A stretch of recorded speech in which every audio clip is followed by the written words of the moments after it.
قسط میں ہر صورت میں سود نہیں ہے. جیسے کہ روکڑ نقد لو تو سستا ملتا ہے اور ادھار لو تو وہ چیز زیادہ پیسے لیتا ہے, تو یہ بھی جائز ہے.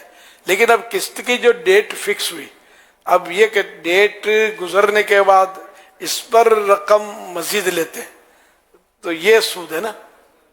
جی, یعنی بعض صورتیں تو یہ ہوتی ہیں, اس میں یہ شرط ہوتی ہے کہ قسطوں پہ کوئی چیز لینی ہے یا ادھار کوئی چیز لینی ہے, تو اس میں یہ ضروری ہے کہ لیتے وقت ایک قیمت طے ہوگی آپ کی جو بھی ہے.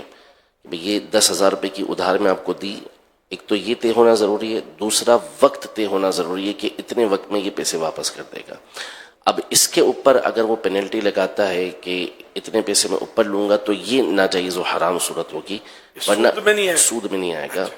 ہاں, سود میں آئے گا, قسطوں کے اندر بعض صورتوں میں سود میں آئے گا کہ اب یہ جو زیادتی لے گا وہ زیادتی اس وقت کے عوض لے گا, جو یعنی کسی چیز کے بدلے میں نہیں لے رہا, صرف مدت کے بدلے میں لے رہا ہے, تو اس اعتبار سے یہ سود میں بھی آ جائے گا.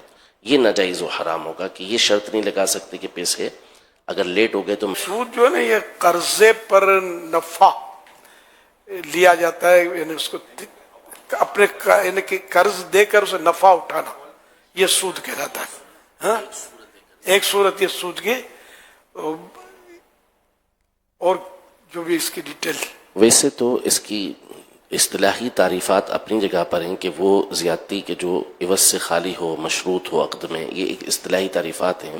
سود کی کئی اقسام ہیں. میری اس میں تمام دیکھنے سننے والے حاضرین سب سے درخواست ہے کہ عموماً ہم کہیں کانٹریکٹ کرتے ہیں, کسی ادارے سے کانٹریکٹ کرتے ہیں, پیمنٹ لیتے ہیں یا کوئی سے لیتے ہیں, تو آپ نے دیکھا ہوگا ٹرمز اینڈ کنڈیشنز فارم میں لکھی ہوئی ہوتی ہیں, اور بڑی باریک باریک سی لکھی ہوئی ہوتی ہیں. اس کو تو شاید ہم نے پڑھا بھی نہیں ہوا ہوتا, لیکن کئی جگہوں پر ٹرمز اینڈ کنڈیشن میں بھی ہمیں پتہ نہیں ہوتا کہ یہ ہم سے کیا کیا کمٹمنٹ کروا رہے ہیں. پھر جب ہم سال 2 سال کے بعد ان سے کچھ الجھتے ہیں تو یہ ہمیں بتاتے ہیں آپ نے اس پہ سائن کر کے دی تھی. بولے میں نے کب اس پہ سائن کی تھی؟ کہا یہ پڑھی ہے. ہم نے تو پڑھا ہی نہیں تھا, مگر ہم نے نیچے سائن کر دی ہوئی ہوتی ہے.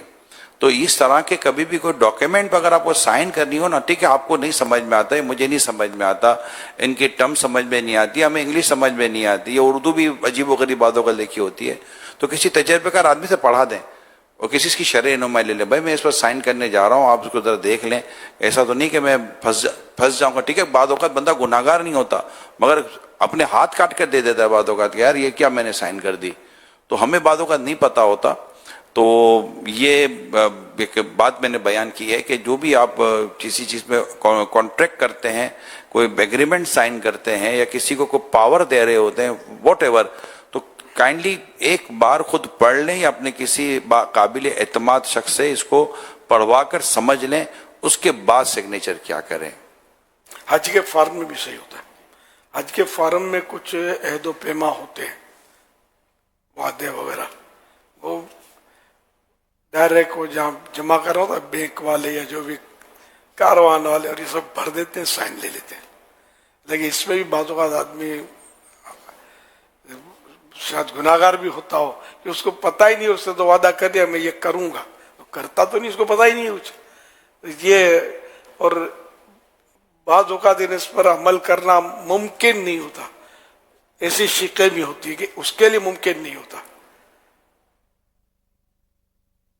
فارم میں بعض اوقات یہ لکھے, اسکولوں سے بھی فارم آتے ہیں بچوں کے, اسکول کالج یونیورسٹی سے بھی فارم آتے ہیں بچوں کے لیے, اسٹوڈنٹس کے لیے, پیرنٹس کے لیے. اچھا لکھا ہوا ہوتا ہے کہ میں نے اس کو بغور پڑھ لیا ہے اور میں اس کی تصدیق کرتا ہوں, یہ سارا لکھا ہوا ہوتا ہے. پھر اپنے نیچے سائن کرو, نہ پڑھا ہے نہ تصدیق ہے, کچھ بھی نہیں ہے.